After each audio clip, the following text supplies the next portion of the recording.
How's it going, everybody? You know who it is. My name is Sun Wu, and today I just want to take a look at all the news that we have gotten out of Superbooth so far and give you my opinion, give you my mustard, as they say in German, on what I think about these releases, if I'm excited or not, and yeah, what kind of gear I am excited about. So, off the top of my head, the releases that I thought were interesting, which we actually already knew before Superbooth, were the BASTL Crust, I believe it's called. So it's a Eurorack module for percussion based on their pizza platform. So if you already own the pizza or their delay, you can just put the firmware on it and have a new percussion module.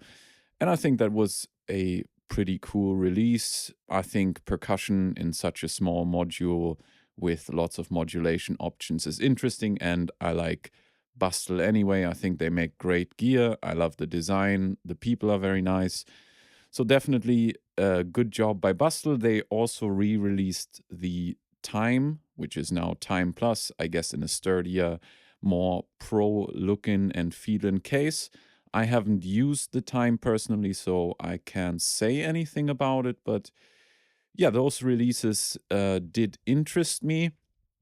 Then, of course, we got the DIGITAKT 2 shortly before Superbooth, which was an interesting release to me as well.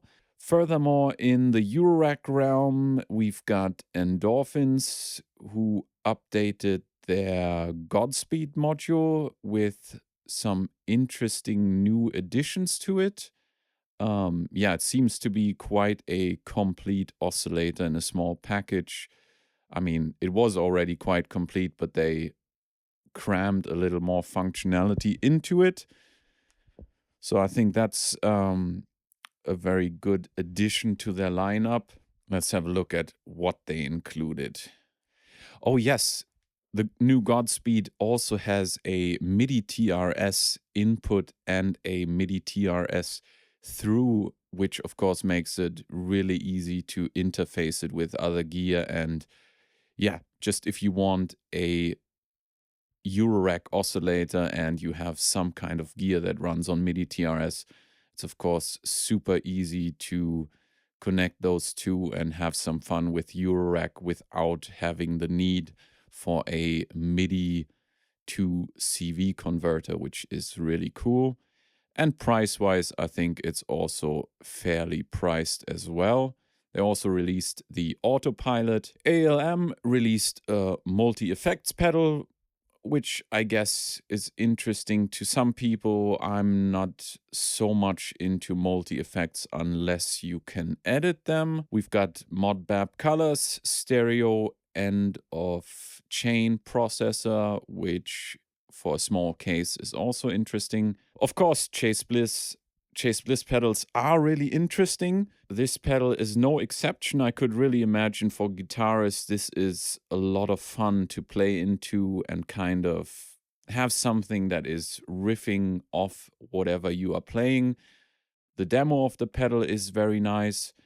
For me personally, it's not too interesting. Most of the things that I would use it for, I could probably do with another sampler, and since I'm interacting with the sampler with my hands already, there's no need for that. But as a guitarist who has their hands full, I think this is very interesting. I like the design. And yeah, good job, Chase Bliss. One thing I would criticize about the Chase Bliss pedals is that all the ins and outs are on the sides rather than up top, which makes things cluttered quite easily when you have a lot of pedals connected to one another, as well as the need for dongles or adapters when going with MIDI into the pedal because it's got a weird MIDI standard and so on. So things can get cluttered quite quickly. I prefer designs like the Zoya pedal, for example, where you have all the inputs and outputs on top, and therefore things are just a little more clean. Furthermore, Behringer released a Neve bus compressor, which I'm sure will sell well once it actually hits the market in 5 years. And Erica Synths got a new reverb. I like the look of their units. I haven't had any Erica Synths equipment so far. We've got the Black Corporation, Kijimi, and so on. I don't have the money to buy their gear, but I would like to test it. They look really nice. And yeah, I like the UDO Audio Super 8. I mean, the look of their gear is really, really nice. And so far, what I've heard from the demos, the UDO synthesizers are really interesting to me. Again, a little bit out of my price bracket, but I would love to test their desktop unit one day. I love the colorway. It reminds me a little bit of the Star Wars Rebel Alliance, and that always is a good thing. ASM Hydra Synth got a new color. Seems to be a good synthesizer. Haven't tested it either, but I would like to. Yeah, other than that, the Befako Oneroy, however it's pronounced, seems like a quite intense Eurorack voice. Oh yeah, then there is the small MIDI controller, the Monkey, which I actually have here, that runs on the small watch batteries, and apparently the batteries last for a month or so. Yeah, that's a pretty cool idea for a MIDI controller using Bluetooth. If you just have a laptop or an iPad and want the tiniest possible controller with some interesting options like MIDI effects and a sequencer, that is definitely an interesting release. And I always like new companies on the market, seeing what they come up with, and yeah, just bring out some new ideas. The Voltage Lab 2 by Pittsburgh Modular also looks cool, although I'm a little bit saturated by Modular and Eurorack gear at the moment, so it's nothing against them. They do make some really cool gear, it seems, but there's just so much Modular stuff, and yeah, I'm somehow tired. Other than that, the Behringer Model 15 is apparently now available for pre-order. Again, Behringer is taking their time, and yeah, I wonder how business is actually going for them, because they had this huge boom at the beginning of the pandemic when they were just releasing tons and tons of new gear, and then it started slowing down, and they still announced so much new gear, but none of it came out. And yeah, I wonder if they're still selling well, because somehow things seem to have slowed down and people aren't as impressed by them releasing these remakes of older gear anymore. And then, of course, the Polyend Tracker Plus, which I think is a really interesting release, which I just forgot about. Yeah, very interesting release, because now they are including synthesizers as well as percussion synthesizers on their trackers, which I think really was a thing that was lacking before. Before, it was only using samples, and there was no way of creating sounds from scratch, basically, which put them in a weird spot with their competition, because of course there's the M8 tracker, which has synthesizers built in as well as sampling. So the Polyend Tracker was kind of a step behind. But now that they've included synthesizer engines, I think it matches up really well with the M8. It is a different workflow than the M8, so it will really depend on which kind of workflow and UI you prefer, whether you go with the M8 or the Polyend Tracker. So now I think they more have a relevance in the market. And as the rumors are spreading that these updates will also come to the Polyend Tracker Mini, yeah, interesting times for tracker users. That is a great update and a great release. Furthermore, the KORG acoustic synth they have been working on for quite a while is closer to actually being released. I find it is a very interesting concept they are working on, and as I am a big fan of the Rhodes piano, I am interested in this because the tone creation is relatively similar to an electric piano. However, the sounds I have heard so far leave a little bit to be desired.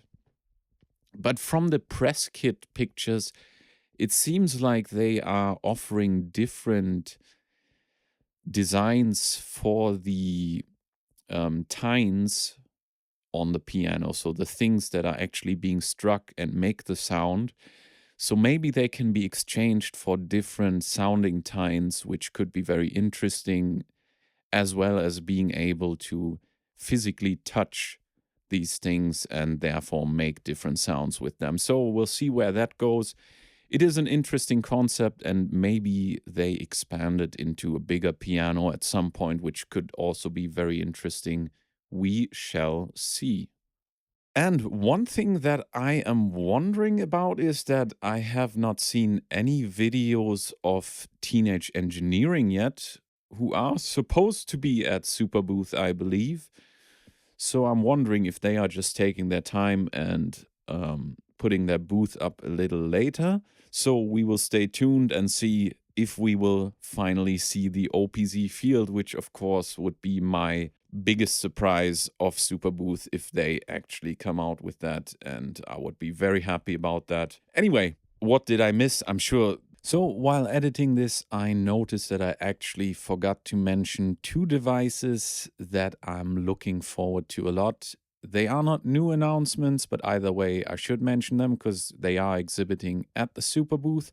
One of them is the embodme ERAE 2, which is an amazing customizable MIDI controller that can also be used as drum pads, similar to the Nord drum, for example, but it can do a whole lot more things. So it can be used as a fader controller, as a piano controller, whatever you want to do with it, you can basically do it. And the next item, of course, is the M8 Tracker by Dirty Wave. I've got one of those on pre-order already, so I think I should be getting it in July. And I can't wait to get my hands on it because that thing has such a lovely UI and it's such a complete portable groove box. Yeah, I'm really looking forward to that one. Definitely check out the M8 if you haven't yet. And back to the video. Actually, there's one more item I want to put in here, and I just saw it. It's an audio interface that is being developed by a company called Modular Audio Tools. And this audio interface is interesting to me because it packs a lot of in and outputs into a small package because it's using mini TRS cables both for the audio as well as the MIDI ins and outs. Yeah, so it's a portable audio interface with lots of I/O. It seems to not be wider than an iPad. So yeah, that's something new on the market. And I would like to hear your opinion. Is that something you would consider or not? There are a million things that I've missed as there are so many exhibitors at Superbooth. But if you have any things that you have seen so far that really interest you, please let me know down in the comments. I'm always interested in what is out there and what other people are excited about. With that being said, thanks for watching. Hope you have a wonderful day. See you in the next video. Until then, peace.